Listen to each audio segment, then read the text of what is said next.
सियासी मैदान की हर बड़ी खबर से आगाह रहने के लिए हमारे चैनल आजाद सियासत को सब्सक्राइब करें और बेल आइकन को प्रेस करें। कौमी सलामती की पार्लिमानी कमेटी का इजलास आज पार्लियामेंट में हो रहा है। आला हुकूमती और अस्करी क़यादत इसमें शामिल हो रही है और कहा जा रहा है कि जो मौजूदा सूरत हाल है उस पर ब्रीफ किया जाएगा। 122 अराकीन जो हैं इसमें शामिल हुए हैं, लेकिन अपोजिशन इत्तेहाद ने बाइकॉट किया है इस इजलास का। पाकिस्तान तहरीक इंसाफ का रात गए सियासी बैठक हुई है और उसमें उन्होंने ये फैसला किया है कि जब तक बानी पाकिस्तान तहरीक इंसाफ इमरान खान से मुलाकात की इजाज़त नहीं मिलेगी तब तक वो किसी भी तरह के इजलास में शामिल नहीं होंगे। अलबत्ता उन्होंने ये ज़रूर कहा कि जो वज़ीर आला खैबर पख्तूनख्वा हैं वो ज़रूर इसमें शामिल हो सकते हैं और आज CM KP अमीन गंडापुर साहब जो हैं वो सूबाई नुमाइंदा के तौर पर इसमें शामिल होने जा रहे हैं। तहरीक तहफ़्फ़ुज़ आईन पाकिस्तान के जो सरबराह हैं महमूद अचकज़ई साहब, उन्होंने भी आज प्रेस कॉन्फ्रेंस करते हुए यही कहा कि हम किसी भी इस तरह के इजलास में शामिल नहीं होने जा रहे, क्योंकि उनकी ये ख्वाहिश थी कि इमरान खान को प्रोल पर जो है वो भेजा जाए और उसके बाद हम ये फैसला करेंगे कि आया हम इस इजलास में जो है वो शामिल होंगे या नहीं होंगे। ये तमाम तर जो चीज़ें हैं वो आज के दिन चल रही हैं। अभी इजलास कुछ देर पहले खबरें आ रही थी, चूंकि 11 बजे होना था वो थोड़ा सा डिले हुआ है। आज हेपेटाइटिस का आलमी दिन जो है वो भी मनाया जा रहा है, इस हवाले से भी वहाँ पर शिरकत भी थी। अब खबर ये आई है कि army chief general Asim Munir साहब जो है वो पार्लियामेंट पहुँच चुके हैं। अच्छा, इस इजलास का किस तरह से इम्पैक्ट होगा, कौन से ऐसे अहम फैसले हैं जो इस इजलास में किए जाएंगे और पाकिस्तान के अंदर जो इस वक्त मौजूदा सूरत हाल है उसके तनाजुर में कितने अहम है इस वक्त ये इजलास, इस तरह के और बहुत सारे सवालात मैं लेकर जा रही हूँ मेजर जनरल जाहिद साहब के पास। बहुत शुक्रिया जाहिद साहब ज्वाइन करने के लिए। सबसे पहले ये बताइएगा, जो आज इजलास होने जा रहा है 122 अराकीन इसमें शामिल हुए हैं, लेकिन पाकिस्तान तहरीक इंसाफ ने इनकार किया है कि वो इजलास में शामिल नहीं होंगे। पाकिस्तान तहरीक इंसाफ की तो हम बाद में बात करते हैं। सबसे पहले आप मुझे ये बताइएगा कि इस तनाजुर में जो पाकिस्तान में मौजूदा सूरत हाल है उसके पेश नज़र आज का ये इजलास कितना अहम है और कौन से ऐसे अहम फैसले हैं जो लिए जा सकते हैं। जी, बिस्मिल्लाहिर्रहमानिर्रहीम। Thank you very much for the invite. और ये मेरा आपके साथ पहला पॉडकास्ट है तो आई एम श्योर कि अच्छी डिस्कशन होगी। देखिए, सबसे पहली चीज़ समझने की ज़रूरत है कि पाकिस्तान हालत जंग में है जी, लेट अस कन्फेस। और जब कोई मुल्क हालत जंग में होता है तो उसके और ये पाकिस्तान का हाईएस्ट फोरम कह लें आफ्टर दिस नेशनल असम्बली, क्योंकि वो एक इलेक्टेड पार्लियामेंट्री या कॉन्स्टिट्यूशनली तो national assembly is the biggest forum, but उसके बीच में ये उसी की कैपेसिटी बिल्ड करने के लिए, डिसीजन मेकिंग के लिए ये इजलास हो रहा है। जो मैंने पहले बात की कि पाकिस्तान हालत जंग में है। जब एक मुल्क हालत जंग में होता है तो उसके अवाम जो होते हैं वो अपनी लीडरशिप की तरफ देख रहे होते हैं। वो देख रहे होते हैं अपने मिलिट्री और अपनी पॉलिटिकल लीडरशिप के सामने कि वो हमें इस जंग से कैसे लड़ेंगे, इस जंग को, और कैसे तहफ़्फ़ुज़ करेंगे पाकिस्तान का। अच्छा, ये जो जंग है ये अरीज समझने की ज़रूरत है कि ये रवायती जंग नहीं है। ये बॉर्डर्स के ऊपर दो मुल्क आमने सामने नहीं है। ये जंग हमारे हर घर में मौजूद है, हाइब्रिड की फॉर्म में। ये जंग का विक्टिम हमारा हर पाकिस्तानी शहरी है, हाइब्रिड की फॉर्म में। और अनफॉर्चुनेटली खून के जो होली है ना वो भी खेली जा रही है। इसके साथ साथ काइनेटिक की भी एप्लीकेशन हुई है। पाकिस्तान इस वक्त विक्टिम है एक प्रॉक्सी वॉर का, स्टेट स्पॉन्सर टेररिज्म का, जो इंडिया की तरफ से हो रहा है। और अब तो उन्होंने प्रोनाउंसली इसको ओन कर लिया है जी। आपने कल भी देखा होगा कि वो जो अनफॉर्चुनेटली ये जो नोशकी में अभी अटैक हुआ कॉन्वॉय के ऊपर, उसको वो तशबीह दे रहे हैं पुलवामा के अटैक। तो एक्चुअली वो आपको कन्वे कर रहे हैं कि हमने उसका बदला ले लिया। वहीं से जाके जी हाँ, तो उन्होंने उसके बदला ले ली।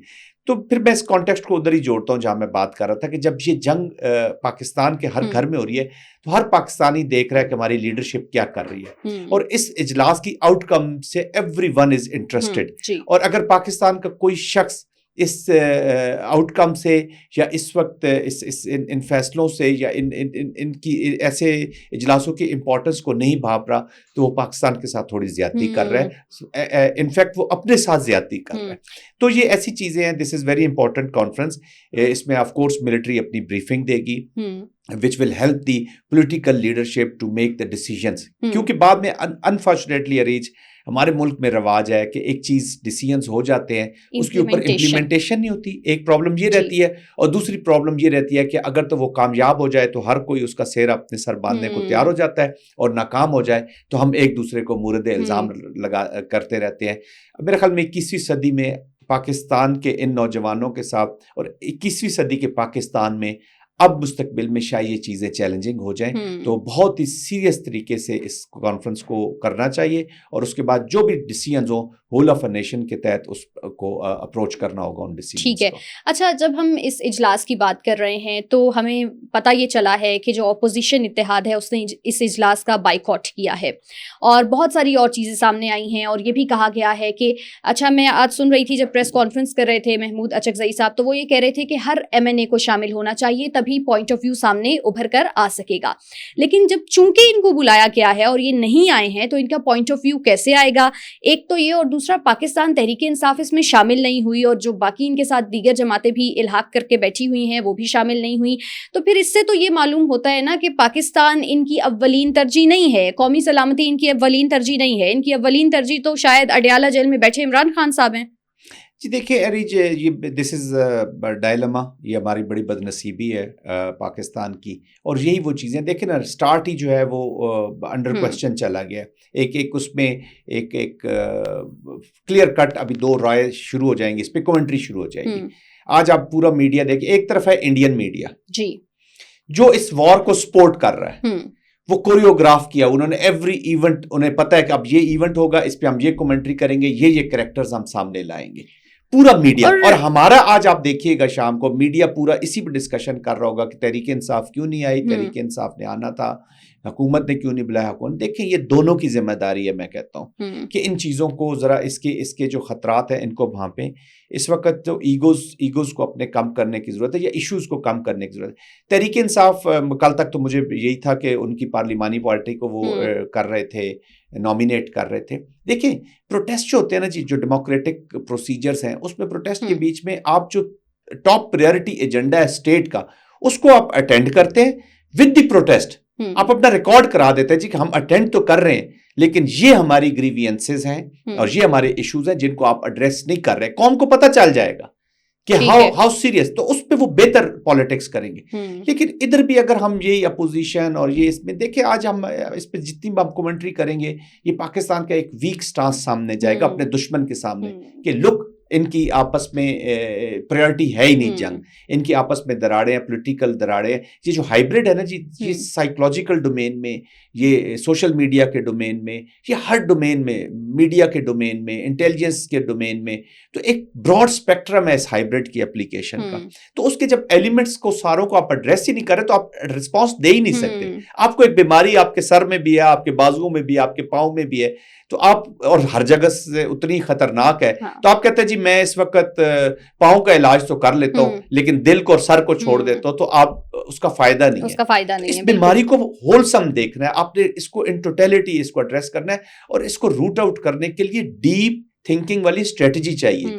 और देखें, अफवाज ने इसको लड़ना है, इसको मिलिट्री ने लड़ना है, इसको सिक्योरिटी फोर्सेस ने लड़ना है, without the popular public support कैसे ये ऑपरेशंस कामयाब हो सकते हैं? नहीं हो सकते। हम इन कुर्बानियों को भी ऑन करने के कर नहीं रहे। और अनफॉर्चुनेटली मैं अरीज पिछले कुछ माजी में देख रहा हूँ, रिसेंट डेज में, कि हमारे कुछ यूट्यूबर्स, मैं नाम किसी का भी नहीं लेना चाहता क्योंकि I am not in habit of taking names, वो बाहर बैठे हुए हैं, वो इस जो छोटी छोटी खबरें हैं, क्लिप, वो पूरे सिस्टम्स को देख नहीं रहे या पूरे प्रोग्राम्स को देख नहीं रहे, पूरे आइडियाज को सुन नहीं रहे, उसकी होलसम अंडरस्टैंडिंग करने, वो एक छोटा सा क्लिप उठाते हैं और उसके ऊपर कमेंट्री इस तरह कर रहे हैं कि जैसे अफवाज में और अवाम में नफरत पैदा की जाए। वो अपने किसी पॉलिटिकल एजेंडा को पूरा नहीं कर रहे। ये याद रखिएगा। जनरल साहब, इसके खिलाफ भी जो कैंपेन है वो उसका आगाज कर दिया है। कल भी एक मुलजिम जो है उसको गिरफ्तार किया गया है और अब ये कहा गया है कि किसी को भी इजाजत नहीं दी जाएगी कि वो रियासती इदारों के खिलाफ इस तरह की मुहिम चलाएगा।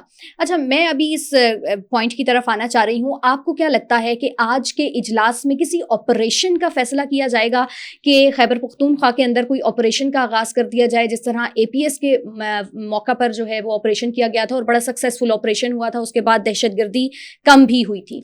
जी अरीज, देखिए इसका जो लाइकली प्रोसीजर होगा मोस्ट प्रोबेबली वो यही होगा कि यहाँ से चूंकि DGI भी वहाँ पर मौजूद हैं जी, फिर मिलिट्री ऑपरेशंस जो ब्रांच होगी उसके भी सीनियर ऑफिसर्स मौजूद होंगे और ऑफ कोर्स आर्मी चीफ तो वहाँ पर मौजूद होंगे। तो वो मेरे ख्याल में पहले तो एनवायरनमेंट बताई जाएगी कि इस वक्त जी वॉर की सिचुएशन क्या है, जो ISI की तरफ से भी और मिलिट्री ऑपरेशंस ब्रांच की तरफ से भी एक पूरी सिचुएशन एक्सप्लेन की जाएगी टू ऑल मेंबर्स, क्योंकि कई मेंबर्स को कंप्लीट इन्फॉर्मेशन नहीं होती। वो नॉर्मली मोस्टली हमने देखा कि हमारे जो पार्लियामेंट्री मेंबर्स हैं ये डिपेंड कर रहे होते हैं, जो न्यूज़ जनरली सुन रहे होते हैं, तो इन्फॉर्मेशन इतनी शेयर नहीं होती। कुछ ऐसी इन्फॉर्मेशन भी होगी जो ऑफ कोर्स रिस्ट्रिक्टेड होगी या सीक्रेट होगी या क्लासिफाइड कॉन्फिडेंशियल इन्फॉर्मेशन, तो वो भी उनके साथ शेयर की जाएगी। उसके बाद जो डायरेक्टर जनरल मिलिट्री ऑपरेशंस अगर वहाँ पे मौजूद होंगे तो वो पूरी एक ऑपरेशनल ब्रीफ देंगे कि क्या ऑपरेशनल स्ट्रेटजी हमने अपनाई हुई है और क्या हमने फ्यूचर कोर्स करना है। और वो अपनी रिकमेंडेशंस वजीर आजम साहब और इस पार्लिमानी पार्टी के सामने रखेंगे जो भी लोग अटेंड कर रहे हैं, और अदर देन भी मेंबर पार्लियामेंट्स भी वहाँ पर गवर्नर्स वगैरह जैसे और सूबों की नुमाइंदगी है। बट गुड थिंग इज जैसे आपने बताया कि मिस्टर अली अमीन गंडापुर जो CM हैं, तो इनडायरेक्टली PTI इसमें शामिल है। तो ये पॉलिटिक्स के लिए वो शरेड सामने एक फसाड पॉलिटिक्स के लिए अपने ये पॉपुलिज्म की अपनी प्रॉब्लम्स है, वो फिर किसी दिन आपके प्रोग्राम में बैठ करेंगे कि पॉपुलिज्म के साथ अटैच जो चीजें होती है वो स्टेट को कैसे नुकसान भी पहुंचाती है और फायदा क्या पहुंचाती है। बट एनीवेज तो वो उनको ब्रीफिंग हो जाएगी। ब्रीफिंग होने के बाद of course question answer session वहां पे होगा और कंप्लीट कम्प्रीहेंसिव डिस्कशन होगी जिसमें हर मेंबर जो है वो उसको फ्रीडम होता है। ऑफ कोर्स टाइम की थोड़ी सी कमी होती है, लिमिटेड टाइम होता है, बट जनरली वो एक जो लाइन ऑफ एक्शन है वो उनको एक्सप्लेन किया जाएगा और एक एंड स्टेट देखी जाएगी। और फिर शायद वहां पर रिकमेंडेशंस मिलिट्री की तरफ से जरूर आएंगी कि ये रिकमेंडेशंस है, बट याद रखिएगा ये बात की कंट्रोवर्सी में घुसने से पहले तमाम जो फैसले हैं उसको ओन करेंगे चीफ एग्जीक्यूटिव को ओन करना चाहिए, और उसके बाद पॉलिटिकल ओनरशिप बहुत जरूरी है इन फैसलों की, क्योंकि वजीर आजम का ऑफिस और गवर्नमेंट जो है it is now then it will be there responsibility and the जो सूबाई असम्बलियों के चीफ मिनिस्टर हैं कि वो इसको इम्प्लीमेंट करें। उनसे अपील मेरी यही होगी कि जो भी फैसले होते हैं उनको ट्रू लिटर एंड स्पिरिट से करें, जो कि मैं पहले ही कह चुका हूँ कि हम हालत जंग में हैं। अच्छा, जाते जाते जनरल साहब ये बताइएगा, चूंकि आप ऑपरेशनल इलाकों में इस तरह से रहे हैं और आपको पता है कि कितने कठिन ये ऑपरेशंस होते हैं, तो आपको क्या लगता है कि ऐसे मौकों के ऊपर ऐसे मामलात से कैसे निपटा जाता है जब दहशतगर्दी एक जगह पर या एक इलाके में बहुत ज़्यादा हो जाती है? जी देखें, कई इलाके ऐसे हमने 2007-8 में जब हमने सवात और बाजोड़ और वजीरिस्तान के ऑपरेशंस किए, तो मैं खुद I was a lieutenant colonel और मैं कमांड कर रहा था एक यूनिट की, और हमने जंग को बड़े करीब से देखे। ऑफ कोर्स सबसे ज़्यादा जो विक्टिम होता है वॉर का जी वो उस इलाके की पॉपुलेशन होती है, जो सिविलियंस रह रहे होते हैं, जो निहत्ते होते हैं। उसने भी हथियार उठाया हुआ है, टेररिस्ट ने भी, आर्म्ड फोर्सेज ने भी अपनी सिक्योरिटी ली, लेकिन जो एक बस पे ट्रैवल कर रहे हैं, और अभी जो स्ट्रेटजी अपनाई हुई है दहशतगर्दों ने, फितना अल खवारिज के लोगों ने, इन स्पॉन्सर्स प्रॉक्सी के स्पॉन्सर्स ने, कि वो सॉफ्ट टारगेट्स ले रहे हैं, वो ट्रेनों पे हमला कर रहे हैं, बसों पे हमला कर रहे हैं, और पाकिस्तान को विक्टिम कैसे कर रहे हैं? लिसानी बुनियादों पर, कि पंजाबी बलोची की नफरत पैदा कर दी जाए, सिंधी बलोची की नफरत पैदा करी, सिंधी पंजाबी की नफरत पैदा करी, और लिसानी बुनियादों पर जंग होगी तो अरीज ये बहुत खतरनाक जंग होती है। पाकिस्तान माजी में लिसानी बुनियादों पर एक बांग्लादेश की सूरत में एक चीज़ देख चुका है, तो ये हमारे लीडरशिप को, हमारे पॉलिटिशियंस को इसका देख, तो उसमें वो उसको डिवाइड करना चाहते हैं, तो वो जो पॉपुलेशन होती है वो सबसे ज़्यादा उसका नुकसान हो रहा है। और कई जगहों पे हमारे सपोर्टर्स और अबेटर्स भी मौजूद होते हैं, कई जगहों पे वो इंटिमिडेशन के साथ वो उस एरिया पे उनका इम्पैक्ट ज़्यादा आ रहा होता है। तो ये डिपेंड करेगा कि ग्रेविटी किस किस्म की है इस पर्टिकुलर एरिया में। वहाँ पे शायद अभी जो हालात हैं, मुझे लगता है कि शायद किसी ऑपरेशन की भी लिमिटेड एरियाज में ज़रूरत पड़ जाए, तो फिर वहाँ से मे बी कुछ लोगों को कुछ अरसे के लिए तकलीफ हो। लेकिन ये मेरी पाकिस्तानियों से अपील होगी कि बलूचिस्तान हो, सिंध हो, कराची हो, इस्लामाबाद हो, पंजाब हो, जो भी हो, बेसिकली ये पाकिस्तान पे हमला है। तो हम जब कमेंट्री भी करें तो हम कहें जी पाकिस्तान, जो दर्द F6 में बैठे हुए आपको एक पाकिस्तान का होना चाहिए, या जो आपकी, तो आपको उस दर्द को महसूस करना चाहिए जो नोशकी में होगा, जो पंजगूर में होगा, जो तुर्बत में होगा, जो वो लोग गुजर रहे होंगे। ये मैं अपने पॉलिटिकल लीडर से भी कहूंगा, और इन लोगों से ये जो बाइकआउट करते हैं ना, जरा उस दर्द को समझिए। या अभी जो ट्रेन में 30 के करीब 28-29-30 के करीब जो लोग शहीद हुए हैं, इनके जरा घरों में एक दफा जरूर चले जाए, उन आंसुओं को जरूर देख लें, उन माओं को जरूर देख लें, उन बहनों को, बच्चों को जरूर देख लें जिनके लव्ड वन चले गए टेररिज्म। और देखें ना, कोई वो एक तो फौजी आता है ना, हम फौजी हैं जी, हमें भी मतलब ऑपरेशंस किए हैं, कोई अपनी परवाह नहीं होती थी। अभी मुझे भी 6 गोलियां लगी एक ऑपरेशन में, ठीक है, लेकिन अल्हम्दुलिल्लाह कोई इशू नहीं है, हमें कोई रिग्रेट नहीं है। ये कौम की अमानत है हमारी जिंदगी, तो कौम के लिए हमने लड़ा।